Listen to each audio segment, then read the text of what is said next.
Welcome everybody. We're gathering around the telescope. This is an observing report back from October 18th, 2025. As you can see here, I've labeled it, "Don't be stupid, listen to your inner voice, rather big accident." So we'll get into it. I'm going to give you a warning.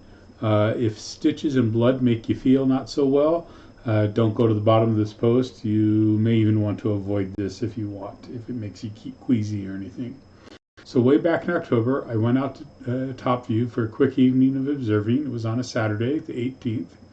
I'd been out the previous night to 8 Mile Spring Road, which I've posted that, with my friends Shane and Jeff. We had an excellent, just an outstanding night. It was really fantastic there. It was great to be around them. Well, I wanted to maximize the sky because it was so good and the conditions were just terrific. And since Shane and Jeff could not go make it and could not go out with me, I headed out on my own to Utah's West Desert to a site I call Topview. It's basically off the Pony Express Road, down from 5 Mile Pass, about 2 miles past the Pony Express marker that's on that road, and about a half mile in on the south side of the road. It's on a road that's called Toon Road, Toon. So anyway, I have broken this up. Instead of posting all these movies on YouTube or anywhere else, I've just put them here on Patreon. And I did make one movie, but it ended up being like 16 minutes or so. I've just broken them up into the actual raw videos that they are. I haven't edited them. So if there's mistakes or flaws or anything, please overlook them. I put them on there just so you can see the reality of what it's like when I'm driving. I've actually gotten a cell phone holder now, so I won't have to hold the cell phone while I'm driving, which will be a lot safer and not as jittery for the phone, and better quality video coming. But anyway, this first one, I'm out here approaching 5 Mile Pass, and I need to put that here. We weren't on the Pony Express Road yet.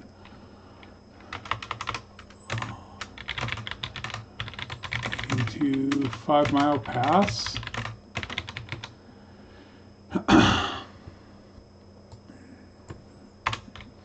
And my thoughts as I drove. And so basically the video just records my thoughts as I was driving, and you're welcome to take a listen of it and see just whatever you want. The second video will show you I'm actually on the Pony Express Road at this point, gone off SR 73 Pony Express Road, make a quick little left there and go out. A lot of people out here on a Saturday ATVing, motocross riding. I actually passed some people that I'm pretty sure were doing rockets, because that happens out there. And so it was pretty fun. You can actually see that as we go out in the video. The next video will actually show my drive on Toon Road as I'm going out to the top of the ridge, and you can see how that road climbs up to the top of the ridge out there, and we'll go there. One of the things you'll see in the video is somebody had left and dumped a bunch of tires across the road. I drive around them later. We moved them out of the way. My son called BLM the next day. Next time I was out that way, the BLM had come out and removed them. But it just goes to show that if you're out on public land, please respect it. Respect those that are going to be out there after you. Don't leave a mess. Take out everything that you bring in. Don't go using public land to dump things. There's no reason for that. Dispose of them as you should dispose of them, and just don't make somebody else, because in the end, that's just our tax money being used to do that, and it's a waste of money and time by people involved. So anyway, you can see that here.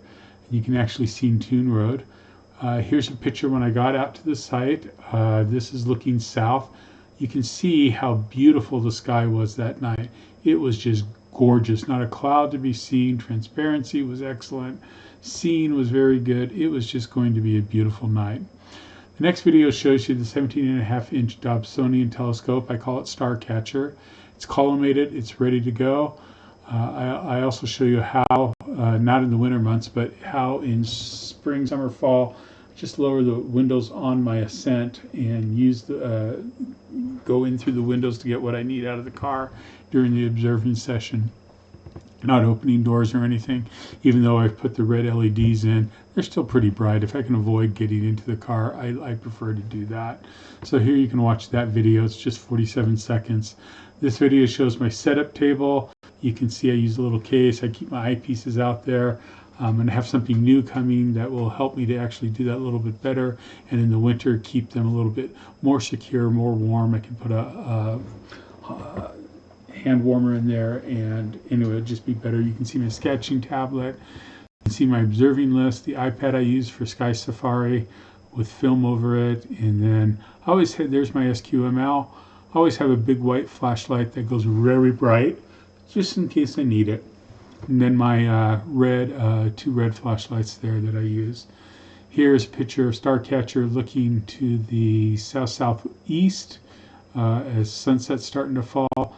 And here it is looking to the north-northwest. See my table. You can see my stepladder that I use. It's an f4.4, so when I get up near, going up towards zenith, I need the stepladder just to make sure I do it. I'm 6 foot, but if I was about 6'4", like a couple of my friends, probably wouldn't need the stepladder, or just maybe a step. Being 6 foot, kind of need it a little bit. So something I don't touch on a lot here is dinner. The next video is going to go through what I eat. I always bring my dinner out with me because I like to set up before we go there. And I'm pretty particular about what I eat. I have to be. I have celiac disease. I've had it since I was diagnosed in 2008. Probably had it longer than that. The celiac disease has also caused me to become lactose intolerant. You don't want to be around me if I consume lactose unless you have several cans of Febreze that you're going to use through the night with me. So I avoid lactose at all possible costs. I also have chronic kidney disease, stage 3B, 3A, kind of fluctuate back and forth. It's why I need to lose the rest of my weight. Used to weigh 360, about 230 right now. I need to get down to 200. I'll do that over the next 6 months. Anyway, so the diet's pretty particular here. 2 gluten-free bagels, low sodium turkey, piece of dairy-free cheese, some apples, and then a protein bar if I need it during the night. Very simple. Always have water with me. Also had, because it was cold during the winter months, fall, winter, early spring, try to bring out apple cider with me. Can't drink hot chocolate because of the milk in it. I don't drink coffee, so it's usually just warm apple cider, and I really like that. It's a nice little warm drink. My thermos keeps it super warm, so you can watch that. Here's the sunset looking west. You can see that there, looking really good.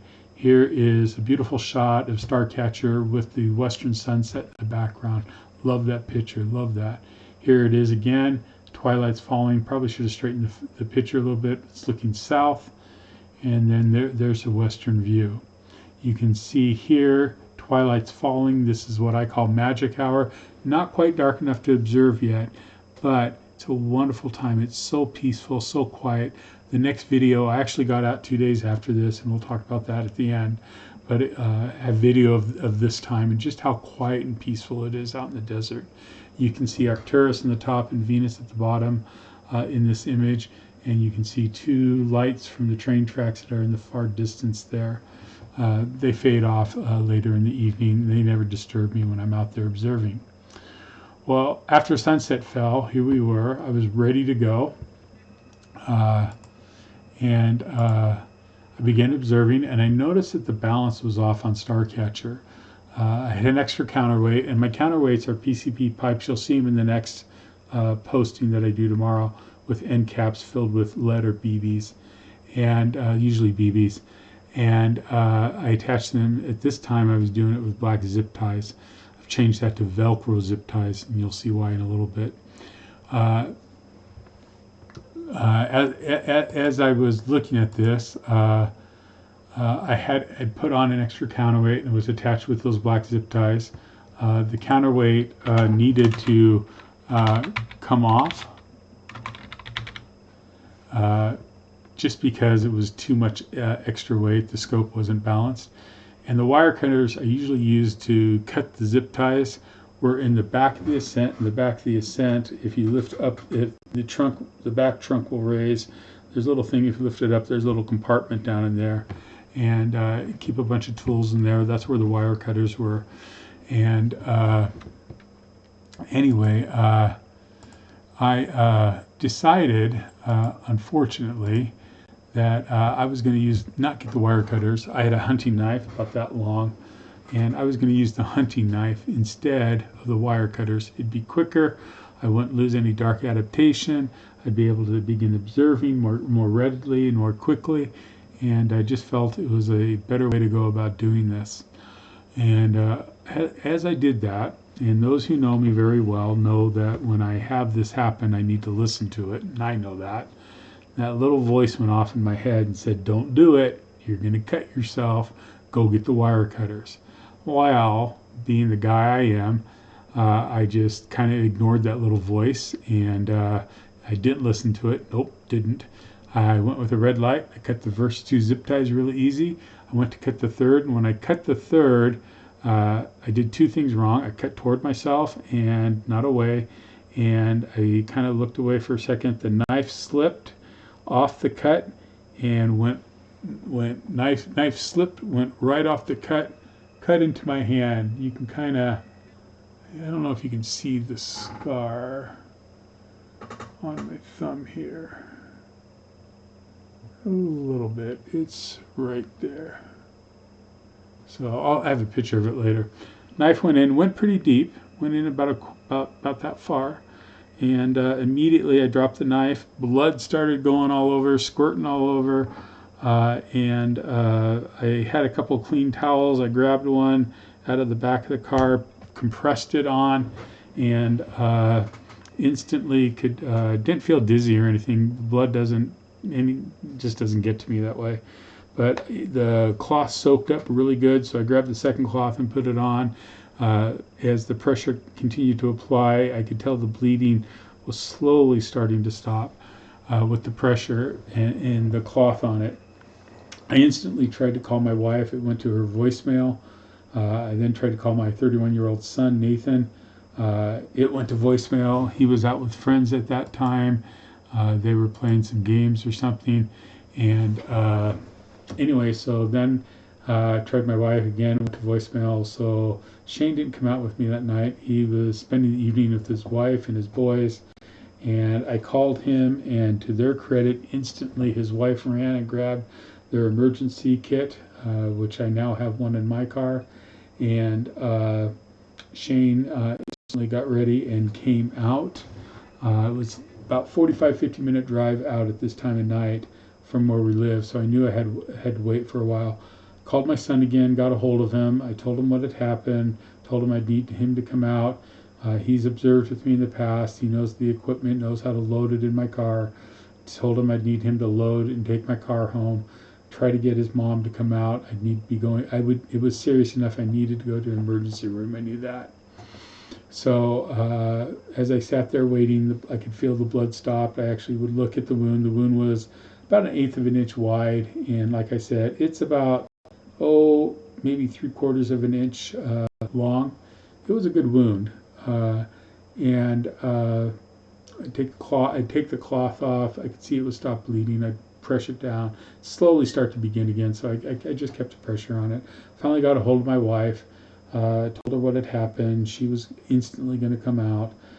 She had my location, and my son and her ended up coming out together so that my son and Shane could load all my equipment and my telescope. My son would drive the Ascent back home, park it in the garage, and my wife, I got in her Jag F-Pace, and we drove to the emergency room. Shane ended up being a good thing for him. He had a scope in the back of his car, so after he helped clean my stuff up and get it loaded, he stayed and observed that night. So it was a really good night for him, and it was a beautiful, gorgeous night, one of those nights of nights. We got to the emergency room, and when we got there, had about a 25-minute wait after coming in. Nurse came in, took a look at it, said, "Yep, you're probably going to need stitches. The doctor will be with you shortly." Doctor came in and looked at it, and as he was looking at it, he examined the wound thoroughly. As I took off my bandage, the wound would bleed a little bit. Not as bad as out at top view, but it would ooze blood again. It started to seep again. And when Shane had gotten out there, and you can read all this, it's in there, we'd actually applied it from his first aid kit, some real bandages, not just the cloths. Just put the bandages on and put the cloths over it. Uh, I could move my thumb. I could do everything I needed to do with it. The doctor ran me through exercises. I had a little bit of numbness right along the inner part of my left thumb here. And he said I probably nicked my nerve. He looked at it. He determined from looking at it and from other things they did with it that I probably didn't need to see a specialist because I hadn't severed the nerve. I just nicked it and the nerve would heal. Probably take me 6 to 12 months to get it fully back to where the numbness is gone. He said the nurse was going to clean me up. He numbed me up. It takes a lot to get me numb, both dentally and other ways. Took 5 shots of, I believe, Novocaine or whatever it was that they used to get my whole hand numb. And then she came in, she washed it thoroughly, cleaned it out. The first shot hurt a little bit. After that, didn't feel anything. Washing, little bit at first, but it was nice to get it all cleaned up, to be honest with you. I had a lot of blood all over my hand. And then the doctor came in, and using the needle, he put in 3 stitches and examined it. I asked him what my restrictions were. He said, I told him that I swim for exercise. He said, nope, no swimming for 6 weeks until this gets fully healed. I'd need to see my doctor again in about 3 to 4 weeks. Well, at the end of that 6 weeks to get the stitches out. And I asked him if I could go observing. And he said, yes, just give it a couple days and make sure when you go, you wear a bandage around it to keep the dirt and stuff out of it. And so after stitching me up, you can see what it looked like here. This is the gross part. So got 2 pictures there showing my stitches, showing the cut in my hand. You can see some of the blood still in my hand, but most of it was cleaned up by now. And it wasn't a fun cut. Put my weight loss on hold after the vacation in September that we went in, and then this. Gained about 20 pounds. Back to swimming. Lost about 10 of that 20. Still got about another 35 to lose now to get down to 200. And anyway, I took this picture of the scar area today. You can see it's healed very well. Stitches came out. They were great. I still have a little bit of numbness right in this area of my thumb and a little bit right in here. It actually was very painful in December. I had to wear a brace for a while, even until early January, just to try to keep it from hurting so bad. It doesn't hurt at all now. Basically, unless I touch it or think about it, I don't even feel the numbness. Instead of going numb all the way up the thumb, now it's just about from here to here. That means the nerve's repairing, as my doctor says, and probably another 4 to 6 months before all that dissipates and goes away. So what did I learn from this incident? Well, it's the first major accident I've had in 25 plus years of observing here in Utah. I'm usually very careful, very cautious, especially if I'm out by myself. I learned from this how important it is to let people know where you're going. I have shared my location with my wife, my son, and now with Shane. That way, if I'm alone observing and something were to happen, even if they couldn't get to me, they could at least direct emergency services to where I was, emergency response to get to where I am. Second, I know that when I hear that little voice in my head and it speaks to me, I better listen to it. I've done a much better job last couple times observing when I've thought of doing some things, listening to that little voice. So I know better. I'm old enough at 60, almost 61 now to do that. Also, if I need to make a field repair, I need to make sure I have the right equipment to make the repair, the right light. If it means I'm going to lose dark adaptation for 30 or 40 minutes, that's what it takes. But it's either that or wait until I can make the repair at home and make adjustments in the field. Also, how important it is to use the right tool for the right task always. Okay. Anyway, sometimes observing is a new adventure in ways we never expect. This was such a time. Here's hoping you learn from my experience. I was back out there 2 nights later, and tomorrow I'll post my observing session from October 20th, which was a fantastic session. I guess you could see I could go because the doctor said I could, and so I went, more probably because I wasn't going to let my stupidity stop me, and I was determined to overcome the wound without aggravating it. I accomplished that, and you'll see that in the next post. So clear skies to you. No, I know this has probably been a little bit different observing report, but hopefully you learned something from it. Be careful when you're out there. Look up and be amazed at what's up there. Catch you next time.